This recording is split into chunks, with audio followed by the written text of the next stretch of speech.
So hi, welcome this evening. We're in for a treat. We've got a talk from Ted Capstick, Esoteric Astrologer, on some of his insights into the Scorpio full moon we've got in 2 days' time on Saturday, and it falls right on Halloween this year. So we're going to bring in Halloween, and I think he's got some other things, some interesting things to bring in as well. So I'm going to hand it over to you, Ted. Thank you very much, and hello to you all. Yes, the idea of Scorpio, when somebody gets used to the idea of astrological energies, can see in Scorpio lots of things that they perhaps want to avoid. And one of the biggest, and I want to make some play of it, because the Lucis Trust, I'm happy to say this year, are making a great deal of play of it, probably because they're pretty attuned to the times we're going through. And also because they hold the esoteric psychology in such high regard. And that is the principle of conflict. How do we grow unless we have conflict? And if we have had all these lives on Earth, and maybe many of the recent lives on the path, then we are going to bring forward with us, as a balance brought forward can be from the previous year's accounts, so I used to work religiously with, we can bring forward balances which can be debit balances, which we have to sort out, and particularly by observation, if nothing else, the emotional plane is the problem. And I was talking a couple of nights ago in great detail about this to a group on Zoom, and we had a very interesting discussion, and really tonight's discussion leads straight out of that. But I'd like to start, because I think it's going to be an excellent talk. It's already been alluded to by Teresa that the full moon falls on Saturday afternoon, when in fact the Lucis Trust talk on Scorpio, the seed thought and context of it is at 3 o'clock that afternoon, the full moon being at 2:59. And the seed thought, well, we cover it every year when we do a full moon meditation, is warrior I am, and from the battle I emerge triumphant, which is a play on words through harmony, through conflict. Of course, I emerge triumphant, so there is some satisfaction there, but I've gone through a battle, and there's the conflict. And so we have in esoteric astrology and psychology the fourth ray of art, which particularly relates to the opposite sign of Scorpio, Taurus, and harmony through conflict, which particularly relates to the opposite of Taurus, of course, Scorpio. And they give this talk, if you've been to these full moon meditations. I want to just read a little bit out, because it's so relevant and sums up so much of what I was going to say about the Druids and the pagans already, and Halloween and the Day of the Dead. So they got to it before me, but I can paraphrase what I was going to say by using their words, which I will. Halloween is associated with the Christian festival of All Hallows Eve, which is the day before All Saints' Day, 1st of November. The more ancient roots, however, go back to the Celtic festival of Samhain, the festival of the arrival of winter and celebration of the dead.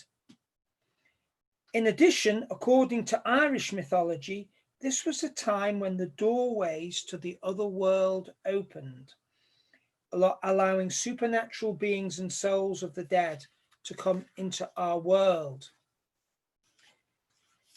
The entrance into the darker half of the year sets the conditions for deeper inward reflection. And we always say with the signs of the zodiac that the even-numbered signs and houses, and this is sign 8, house 8, are receptive. We get the feeling immediately here we're talking about receptive. I call this the vertical arm of the cross, as opposed to expressive, the horizontal arm of the cross. Deeper inward reflection heightens the sensitivity to the more hidden aspects of life. The more hidden aspects of life are on the vertical arm of the cross. We have to go looking for them. Yes, we can get the flash or whatever, but generally speaking, this comes easy to us with a body and a brain, and this is what we have to work at. As the days grow shorter and the transitions between day and night become more pronounced, nature unveils a particular radiance in revealing a dazzling display of light and color. We can see that from some of the photographs people are posting on social media at the beginning and end of the day at this time. The heightened perception in this prolonged transition between day and night seems to mirror the inner perception of the thinning of the veil, so important in the old Celtic and Druidic traditions referred to. Particularly this, I've been looking into this, and I'm sure Finian will add something to this. Some of these festivals that they have in the Druids are very, very relevant for a seventh ray reason, which I want to bring in a moment. This time invites us to explore the relationships between darkness and light, life and death in the outer world, and life and death in nature and within ourselves. I think that's a very, very good summary by our friends at Lucis Trust of what this is about.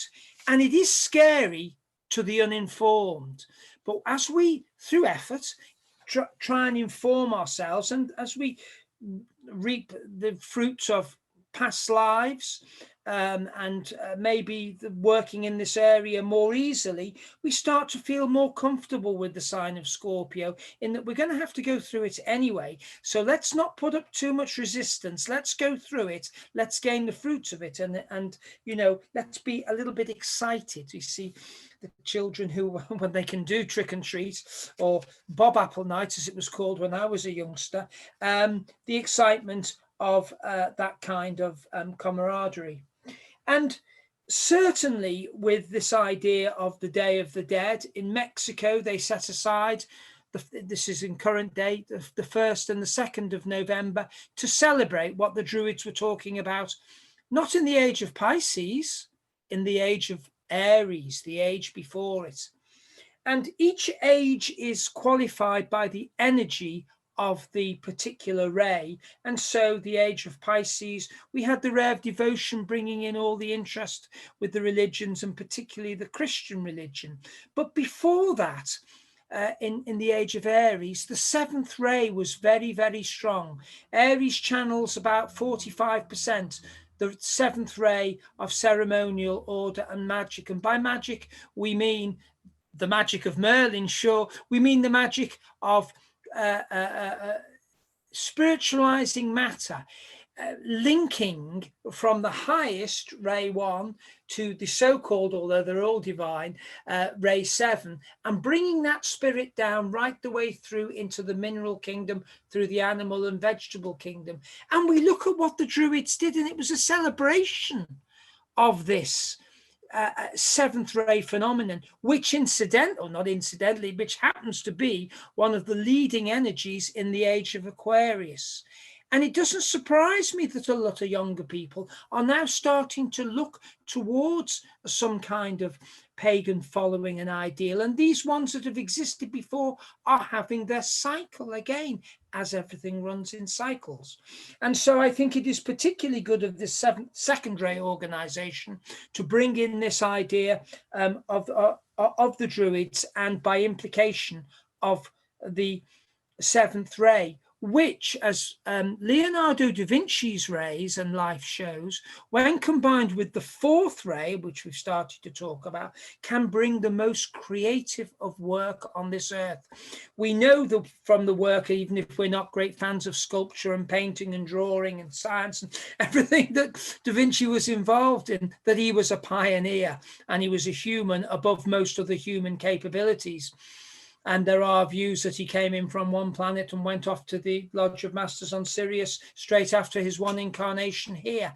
But the idea is that the principle of these energies is very important. And we're going to have a very creative time in the age of Aquarius, with Ray 4 and Ray 7 being prominent.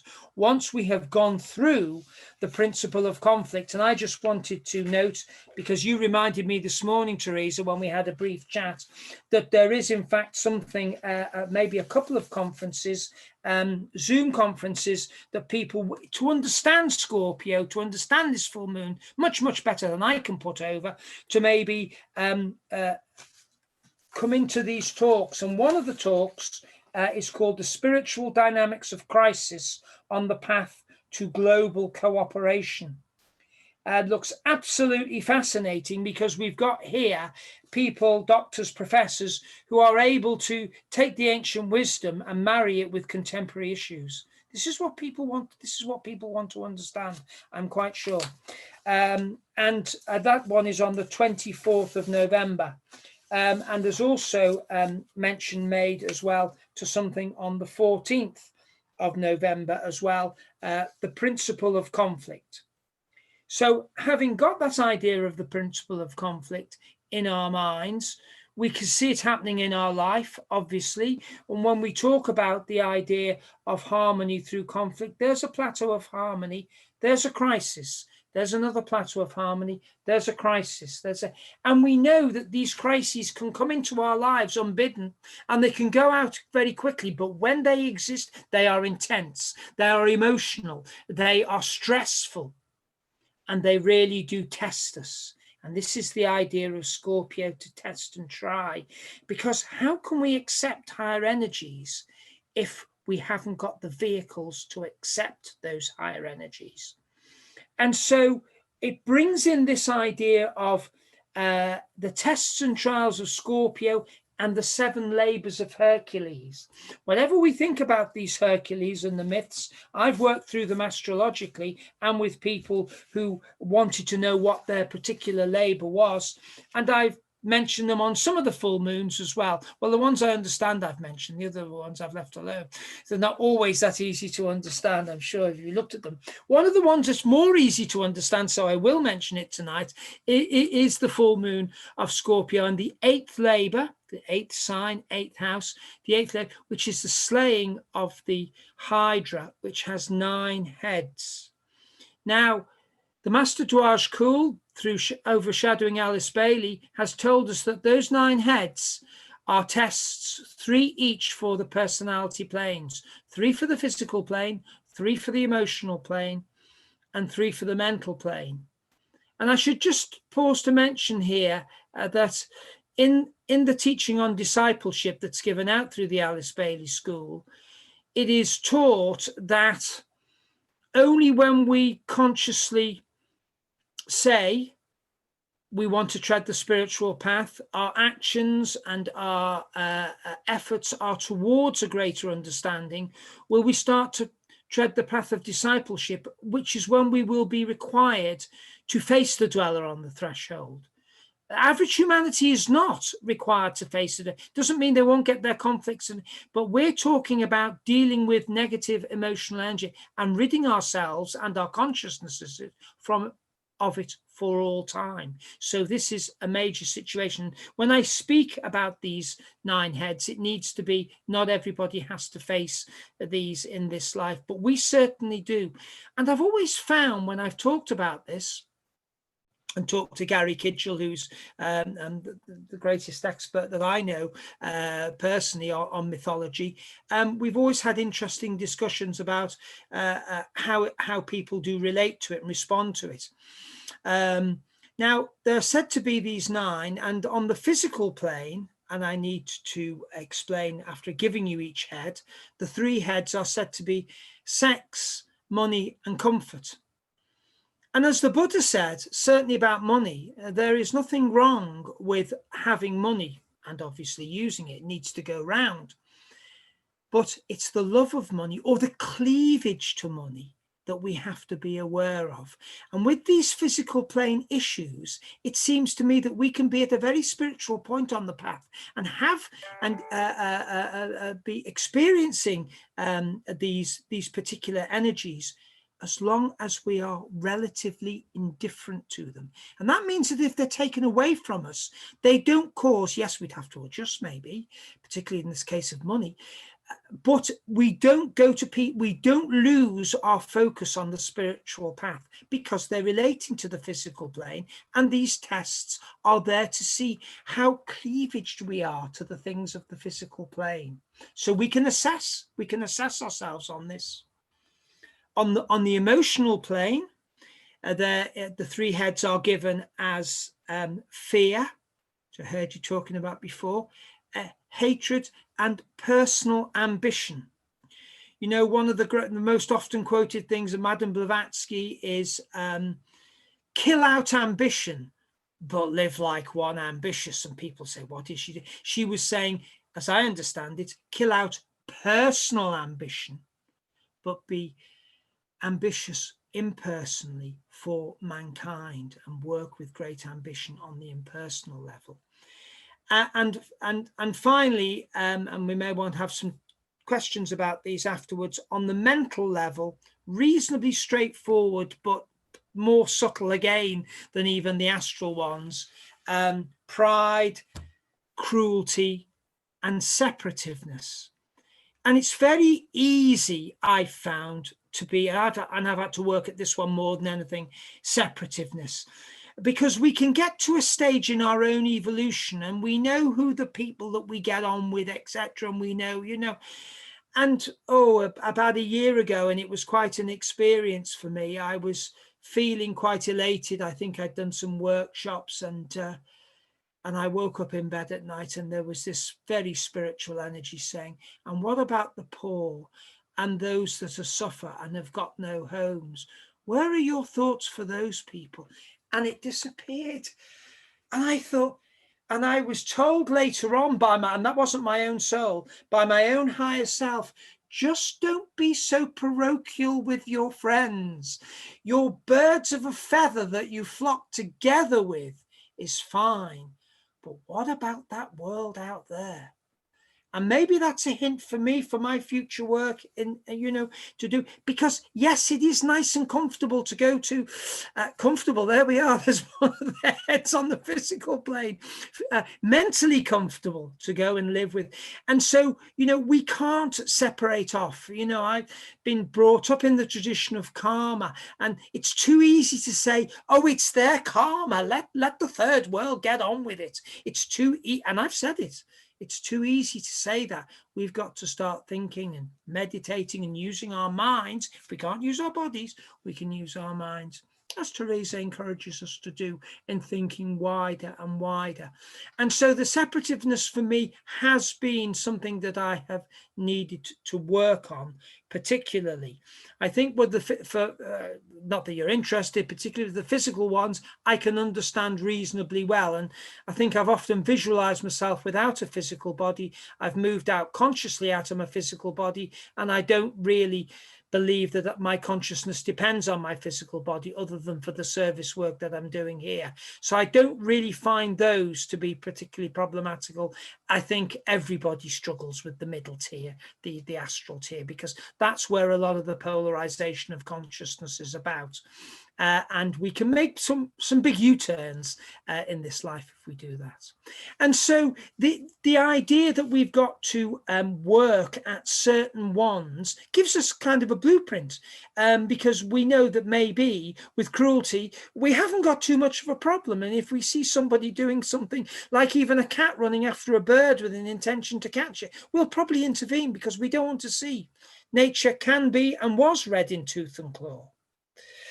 And so I'm excited by the possibilities of Scorpio gives us at the full moon, because it can give us a short, sharp jab in the backside to say, this is the way. The glyph of Scorpio is like an M, which then goes up with an arrow, and that's emerging out of. And it can be a crisis, but it can be a present pleasant crisis, like an orgasm, which is very, very much a climax or a peak, but is something to do with coming out of and into the open to be experienced. And all these things are ruled by Scorpio. So it's an exciting sign. It's an occult sign because things come out of the dark at us. And we have to deal with that suddenness of the sinking feeling. If we get some news that we don't like, consciousness really, really grows. And I know in the most difficult time in my life, and most of you know when that was, and I was walking back over the field back home in 1997, I was told clearly, not once, but twice, and they don't usually speak in words, one word, shock. And again, a little bit further, shock. And there was that shock waiting for me. Scorpio rules the shock. The shock, because it's going to change you. It's going to change you massively if you are, meant to have that. I'll call it a gift. That gift given to you, because you're never the same afterwards. You're never the same. And so we can be forgiven for perhaps being a little bit chary about the power of Scorpio, but actually when we welcome it, we'll find that it is there as our friend, and it's there to help us along the way and to destroy for us those fears which come out of the darkness. And I'd like to say just a little bit about a fear itself. I was asked a question about suicide the other night when I was talking about the emotional plane, and how what our emotions are like after death.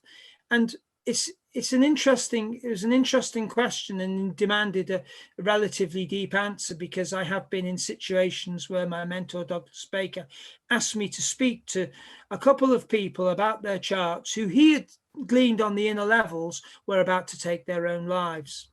And one of the big things that comes out when we study about the astral world is that death does not change our astral consciousness.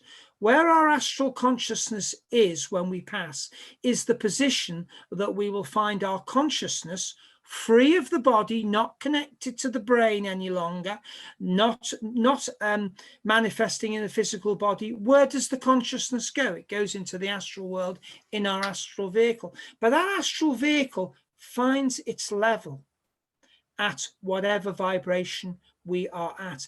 And so if the person takes their own life thinking they're going to escape from the conditions of the physical world, they will escape from one prison and go straight into another prison, as I understand the esoteric teachings, which is their own vibration on the astral world. If, however, we have largely, through emotional intelligence techniques, through a fair degree of selflessness, which isn't always that easy to develop, we can almost skip to the Davic regions of the astral world, which I call the Akashic records, and beyond into the mental world, without as Diane Fortune will call it, the whirlpool of purgatory, which is probably the closest to the Christian hell that we can get to in esoteric science. So this idea of working with our emotions isn't just for this life and fulfilling the tasks that Hercules had to go through and we have to go to as human beings, but it's also to ensure that when our consciousness, which is kind of anchored and to a certain degree, when consciousness is linked to the cortex of the brain, which it is for the 16 hours that we're awake. But when we go to sleep, we're not in control of where our consciousness goes.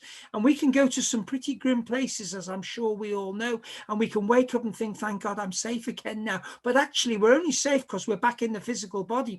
And once we're without the physical body, then it really does depend on the amount of discipline and control that we have brought into our lives. And I heard you talking about Cancer rising, and your sun, Cancer's a water sign, but it's the most disciplined of water signs, and always these ascendants are needs. So there is a big need in this life for disciplined emotions, and that implies that there's going to be lots of opportunity to discipline the emotions, which means a lot of emotional unrest in getting there, and that's the conflict before the harmony.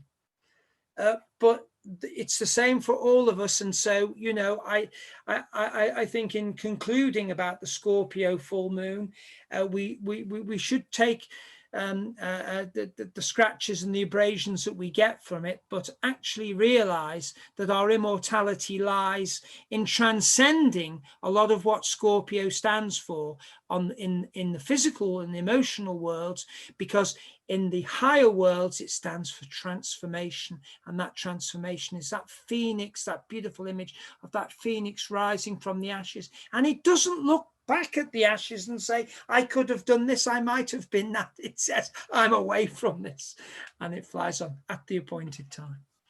So I think probably that's, you know, hopefully we'll not trying to be controversial, but there's enough material in there for some comments. Good, thank you. Lovely, thank you, Ted. That was excellent.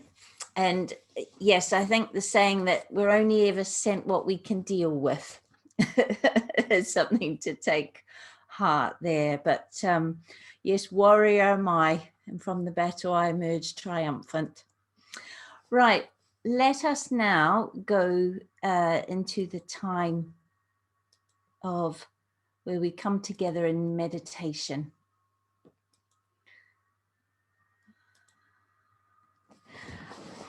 So get yourself comfortable. You want to be reasonably upright without being rigid, ideally feet on the floor.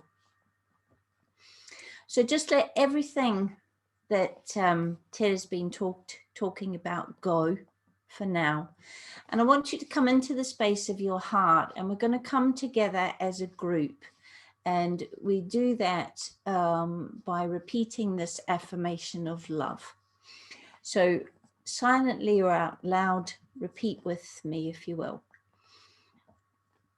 In the center of all love I stand. From that center, I, the soul, will outward move. From that center, I, the one who serves, will work.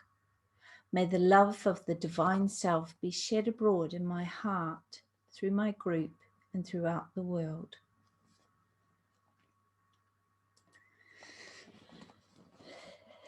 Now just gently close your eyes. And I want to begin by grounding our energy. So imagine that you are sending a connection down into the earth under the building in which you are, either through your feet or through the base chakra at the base of your spine.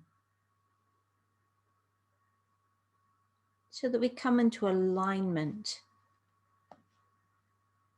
with our planet, with our place in the grand scheme of things.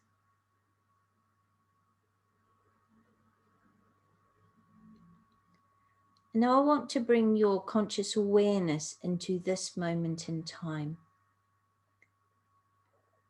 So just notice your body sitting on the chair. Become aware of the clothes on your skin.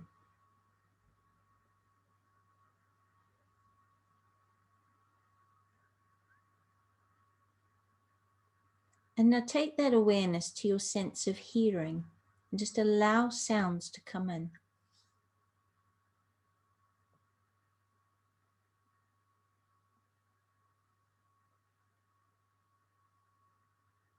And now take this awareness to your breath. And just gently notice the breath come into your body. Notice the breath as it leaves.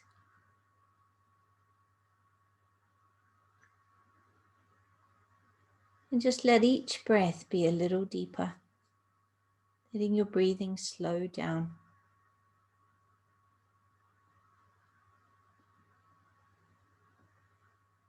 As we slow and deepen our breath, so we create space in our mind, we slow the thoughts down. So just feel your body relax. And imagine that as you breathe, you are opening a channel right down through the very center of your body, between your sternum and your spine. And with each breath, you open that channel until it feels comfortable to breathe right down into your belly.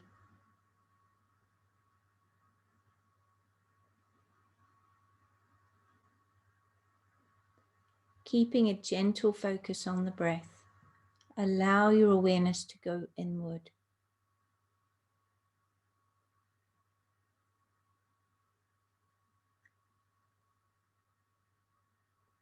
Just breathing in a natural way for you that is comfortable.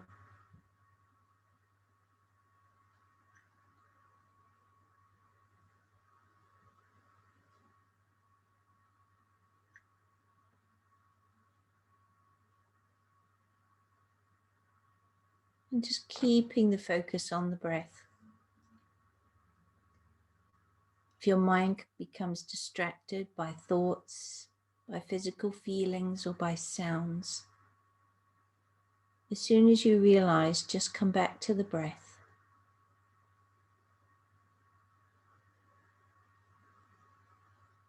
Come back without judgment or criticism. Come back with loving kindness.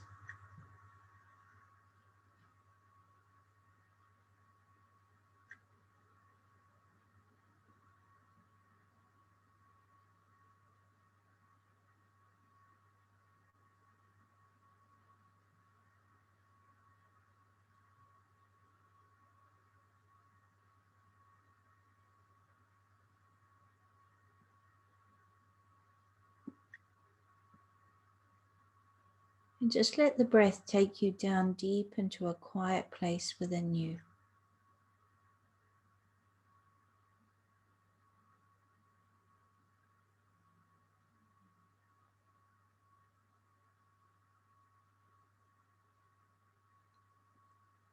And as you connect with the breath, you will find that you step back from the thoughts in your mind. You become the witness.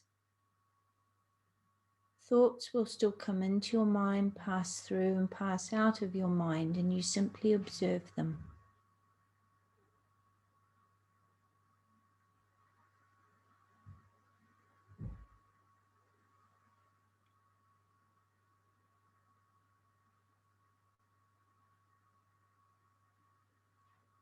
Coming back to the breath whenever you find that your mind has gone off on a train of thought.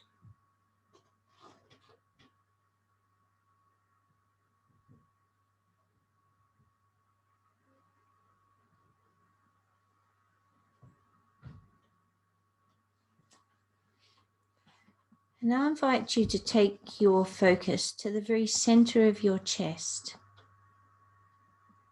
And imagine that you are breathing into your heart center, into the space between your sternum and your spine, gently opening, expanding this space.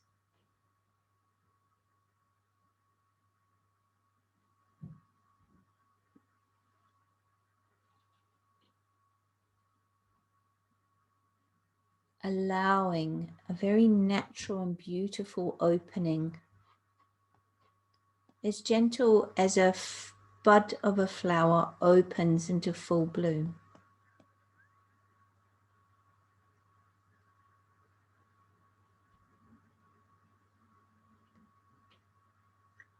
And now feel your heart filling with love.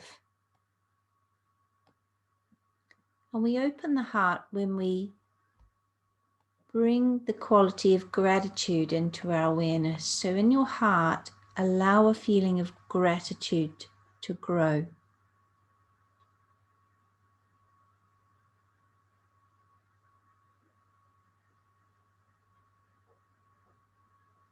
Gratitude for the blessings in your life.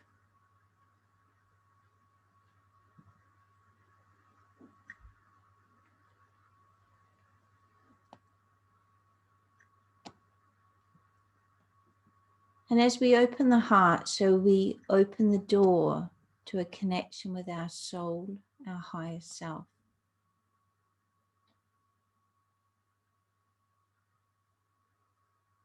And now, using the creative imagination, I want you to bring white or violet purple or gold light, whichever resonates with you.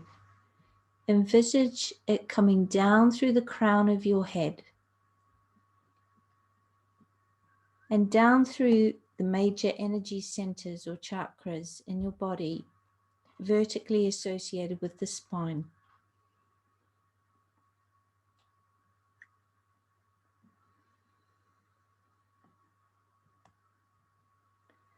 Imagine that it is your heart that acts as a vessel to receive and distribute this lighted love throughout your body.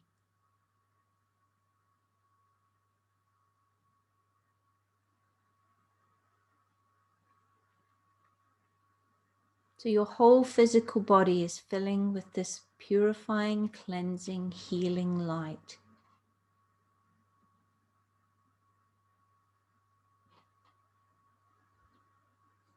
Bringing health, vitality, and strength to your physical vehicle. Calming your emotions and bringing peace and clarity to your mind.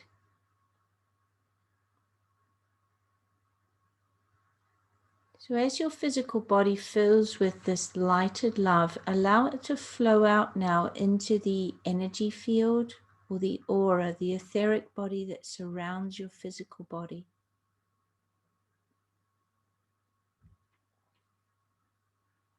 You may lose awareness of your physical body.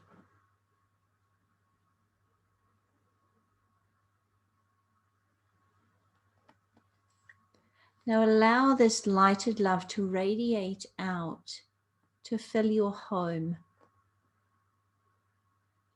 Let it flow into all beings that you share your home with.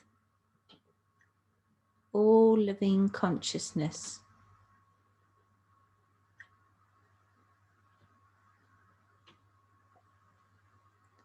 Now allow this lighted love to flow from your heart and your home out to fill your whole street, your whole neighborhood.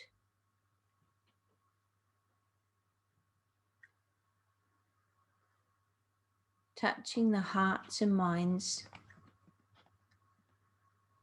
of all people, consciously or unconsciously. And continue to radiate this lighted love until it fills your whole town or city.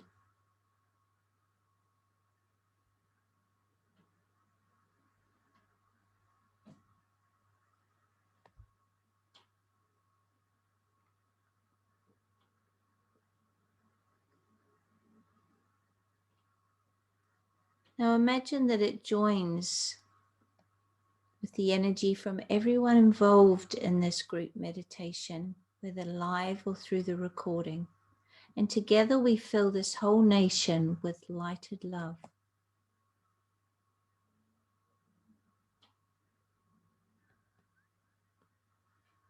Now imagine it flowing out into this part of the world to encompass all of Europe.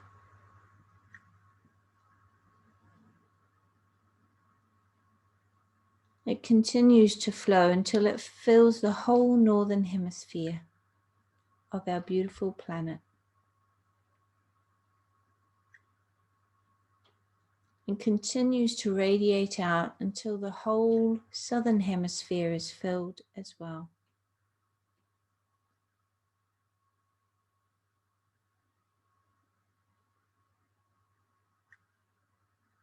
And in doing so, we join with all groups throughout the world who are working in this way.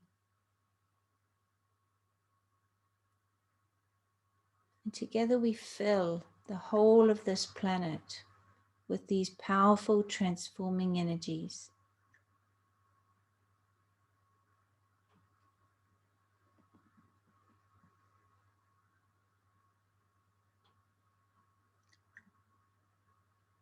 Now imagine that you can see our planet as if from space, and you can see an aura, an energy field of this lighted love surrounding her.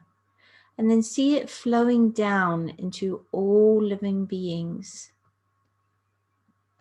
See it healing our planet and restoring the balance in nature. Cleansing and purifying the air, the waters. See the animal and the plant life restored, healed, and flourishing.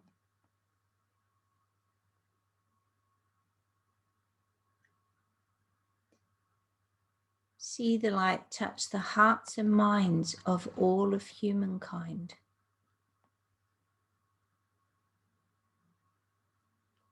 Igniting the desire for peace, the will to good, and developing right relations within each individual, between individuals, within families, within communities, within nations, between the whole human family.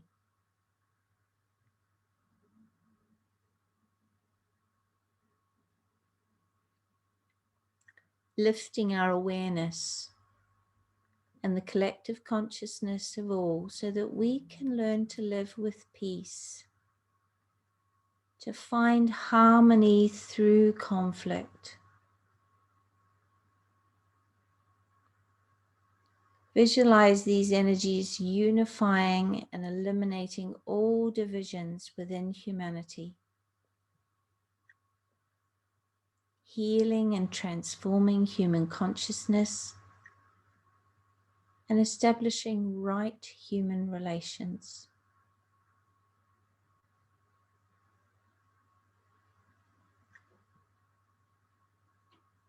Now continue to hold a space in your heart to allow this lighted love to flow out.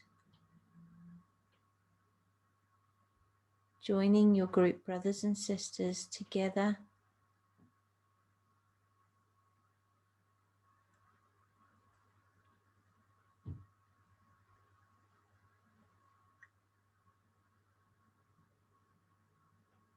We bring peace to our world.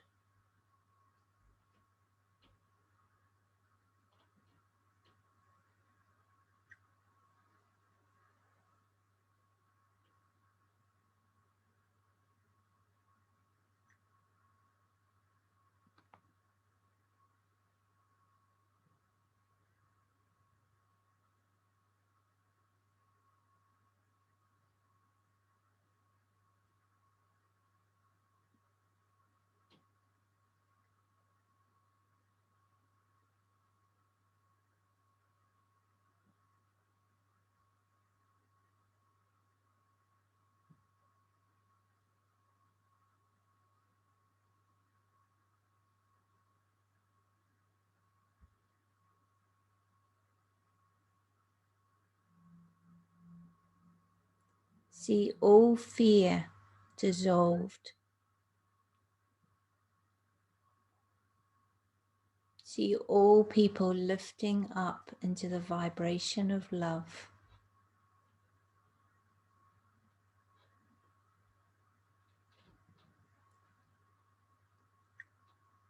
Into higher understanding.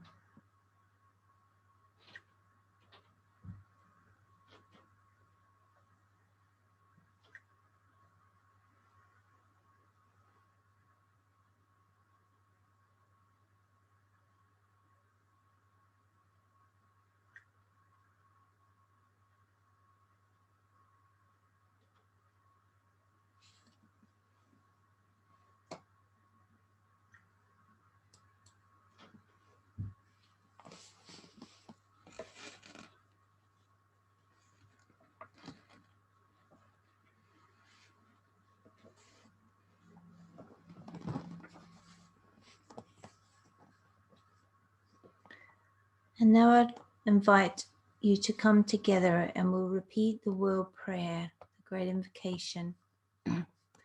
As you repeat each stanza, I want you to visualize the world of spiritual energies coming down as a channel of love and light and divine purpose to flow into human consciousness.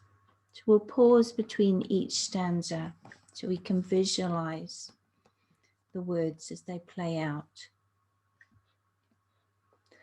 From the point of light within the mind of God, let light stream forth into the minds of men. Let light descend on earth.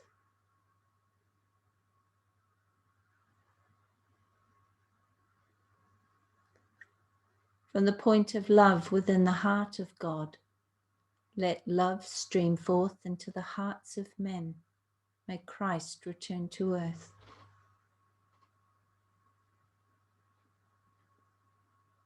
From the center where the will of God is known, let purpose guide the little wills of men, the purpose which the masters know and serve. From the center we call the race of men. Let the plan of love and light work out, and may it seal the door where evil dwells. Let light and love and power restore the plan on earth.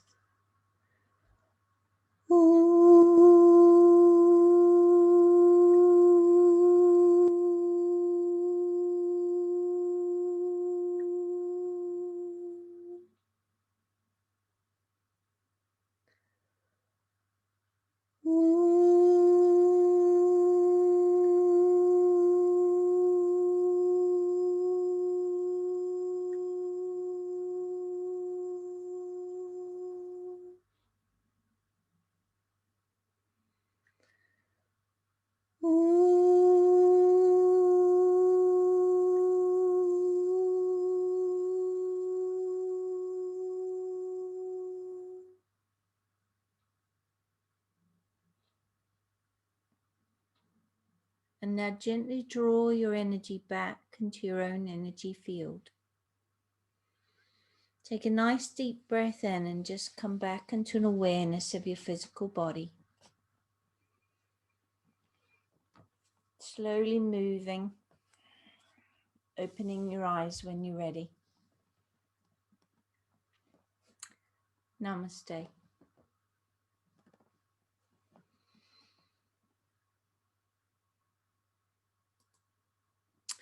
Now we have an opportunity to ask Ted some questions, or you may have something that you wish to contribute or share, some observation, some realization. If you're not so keen to share in person on the video, you can always write your questions or comments in the chat and I will read them out. But if you would like to contribute or you have a question, just raise your hand and I'll ask you to unmute. And we'll see if anyone's got any questions about all the energies that are coming up this weekend. Michael, lovely.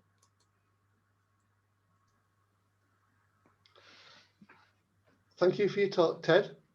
I thought it was very interesting. And the question is for Ted, really.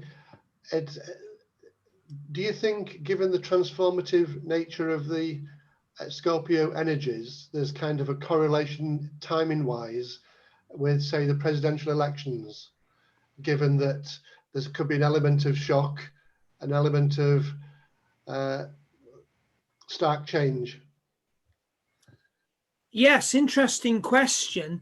And of course, these elections do fall every 4 years, and the first week in November, which is very firmly planted in Scorpio. When we look at the American nation and the American peoples, we can see, I think, fairly easily a great polarization towards the lower end of Scorpionic energies. Where the solar plexus chakra is very much in evidence, and this itself can be relatively divisory in nature. I mean, I often criticize politicians for saying that's divided the nation, but you give people a choice and it's going to be a division. But there is a very strong emotional current in America which I understand from its chart means that they are facing their dweller on the threshold as a nation. And therefore, I feel that almost anything could happen in America, almost at any time, with the suddenness of Scorpio and maybe the explosiveness of Pluto. Now, we know that Pluto is in Capricorn at the moment, meaning that there is the chance of sudden explosions happening. I think it's more likely to happen in America because of the fact that their Mars, the Mars of the American nation, ruler of Scorpio, is in the first house of the soul. So I think the soul has chosen, the soul of America, which is said to be conjoined with the soul of Great Britain, a Gemini rising, has Mars in the first house. And therefore, the Americans are going to have to learn by emotional disruption and emotional experience, some of which can be very unsavory. And in the aftermath of the result of this election, I can see there being more rather than less, because the nature, the fraught nature of the American psyche is very prone in this month where Scorpio rules right the way through towards the end of it. So I'm a little bit apprehensive about things. That's my view. Yeah, thank you. Thank you. Lovely. Oh, I would like to perhaps add here, people might be interested to know that 4 years ago, I was asked whether Donald Trump was going to win the election. Okay. I was down in Leicester and the question I had to, somebody Googled his birth date and I did the chart, and lo and behold, and this was the Saturday before the Tuesday of the election 4 years ago, 2016, Donald Trump's progressed sun was on the ascendant. Prior to that point, I had not really considered that Donald Trump would win the election. That was my personal view. That's Ted as a personality. Doesn't have any standing in the world. But if somebody asked me the question, that's what I would have said. As soon as I looked at the astrology, that's auspicious, that is, the sun on the ascendant. And I had to say, I think he'll probably win. Somebody said, at tea time, you were saying it was the other way around. And this is how we can be so wrong-footed by our own ideas of what's going on. I deliberately haven't run the chart yet, but I probably will do come the weekend. And I'll let you know, Teresa, and you can share it with people, given Mike's question, and also the USA's chart as well would be interesting to look at. Yes, certainly pivotal. Yeah. Okay. Right. I'll send some stuff through Teresa to you, Mike. Okay. Thank you. It's interesting. I was reading an esoteric commentary in the week that said, at the moment, with the world crisis, with the American election, and with all that's going on, that something we can do individually to help is in our meditations is to imagine a triangle. And we imagine a triangle with the UK, the US, and actually Australia, New Zealand as the other third point on the triangle. And then we imagine that triangle sort of superimposed over the globe. And then we envisage that whole triangle filling with what we would call Christ consciousness, which is the highest, most divine love. And that is, it's not up to us to use meditation to play the political game, but our intention is that it is for the highest good of all. And so that's something that if you want to add, especially at the moment, into your daily meditation, is that little visualization will help. And that has some esoteric basis to it. So that's something you can do. Thank you for that. Yeah. Yeah. Right. Have we got any further questions? Finian. Oh, yes. if you unmute yourself. Good evening, Ted. Thank you for that.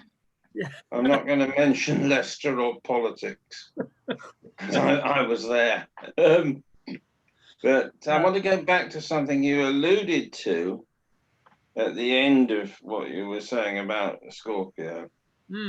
In terms of symbolism, it's interesting because it's a double sign, or double symbol, isn't it? Because which would you rather be?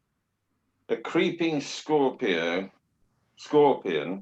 in danger of committing suicide if you're not concentrating, because you've got to watch where that sting in your tail is as you creep about, or a soaring eagle.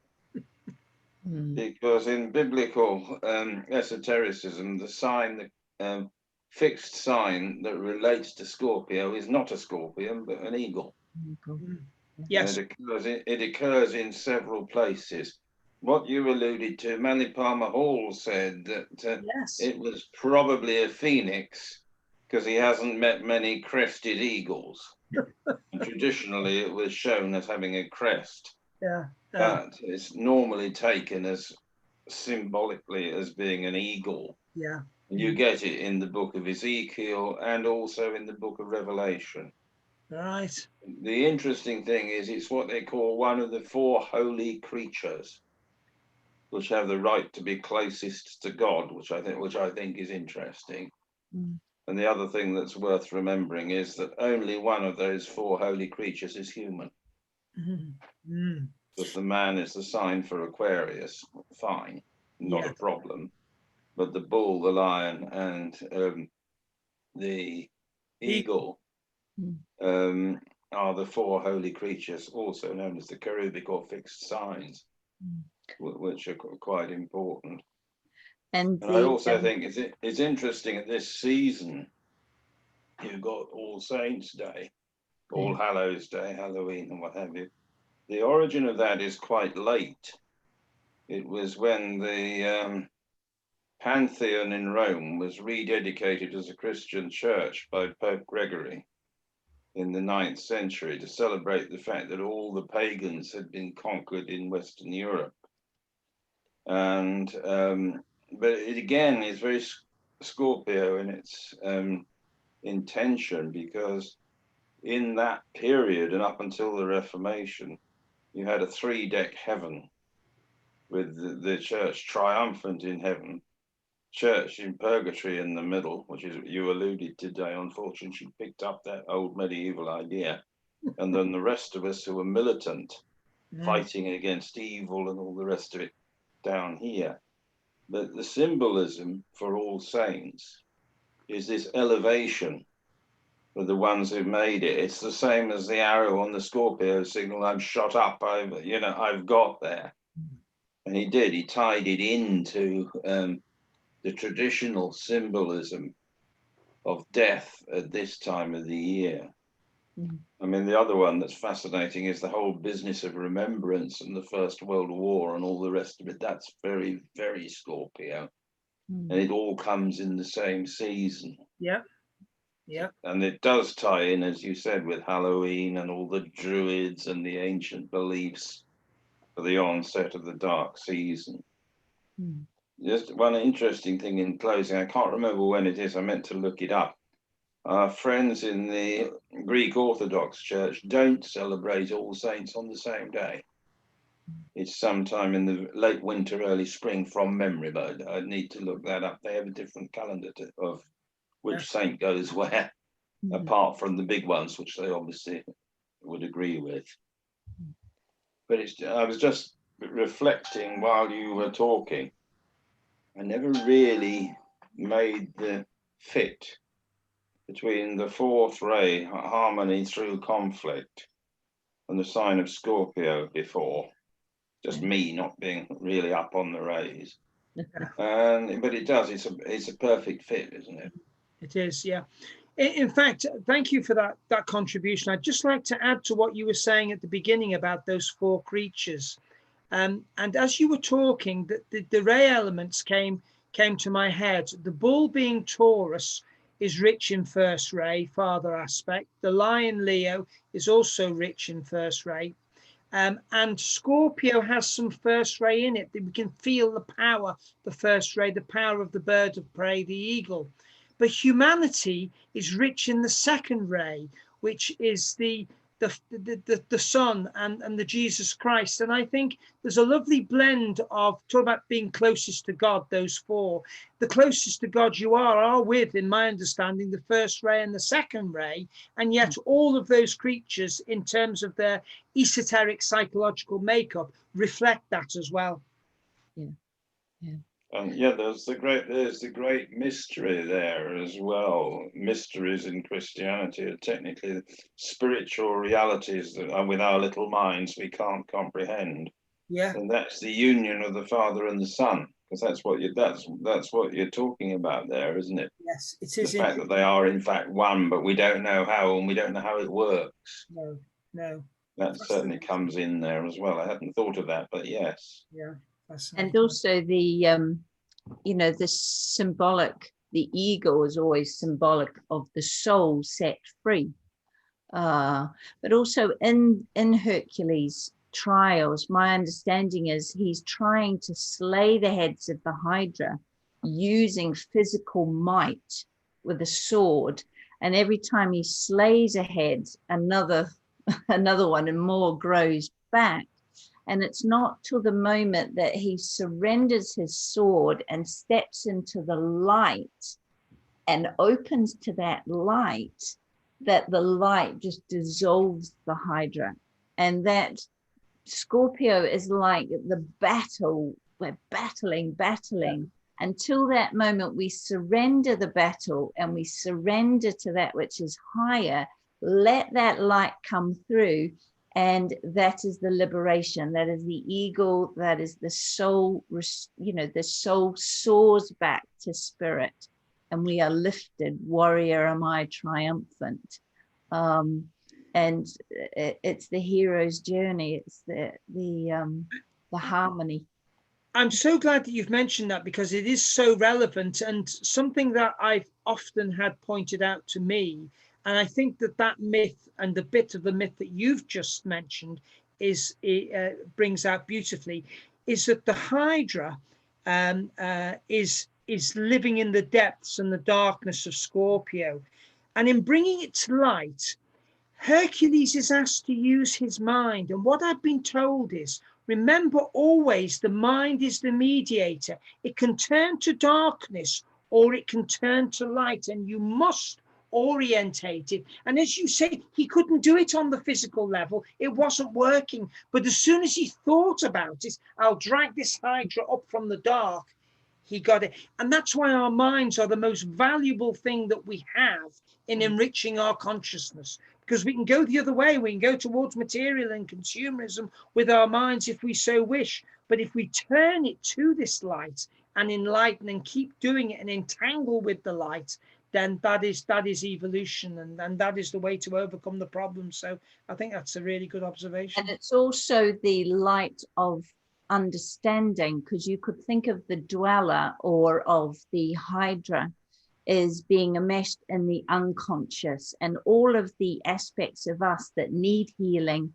that drive our behavior, come from our unconscious.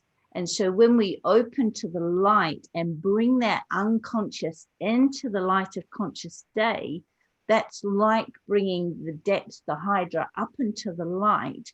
And of course, we expand our consciousness, and that is an expansion of the mind. So the dweller, that sum total of all our deepest, darkest fears and the things that hold us back, is then in the light. It just dissolves and disappears away, and we become light, enlightened. And so that is the spiritual process. And Scorpio is right at the coal face of that process. So wonderful. Right, have we got any other questions or comments? No. Okay, well, thank you very much. That was brilliant. And I wish you all a happy Halloween. And may the Scorpio full moon be kind to you. And if not, you will emerge triumphant anyway. And I'll, yes, if you want to join the Scorpio full moon talk and meditation through luciustrust.org on Saturday at 3 p.m. Otherwise, I will be starting next week with a series of talks on esoteric healing. So I'm going to start with an introduction, looking at the paradigm, healing from an esoteric point of view versus healing from a more Western medical paradigm point of view, and looking at where we are and where that can go. And then I'll move into looking at healing with light, vibration, sound, color, that sort of thing. So we've got lots to look forward to. Okay, thank you very much. Namaste. Namaste.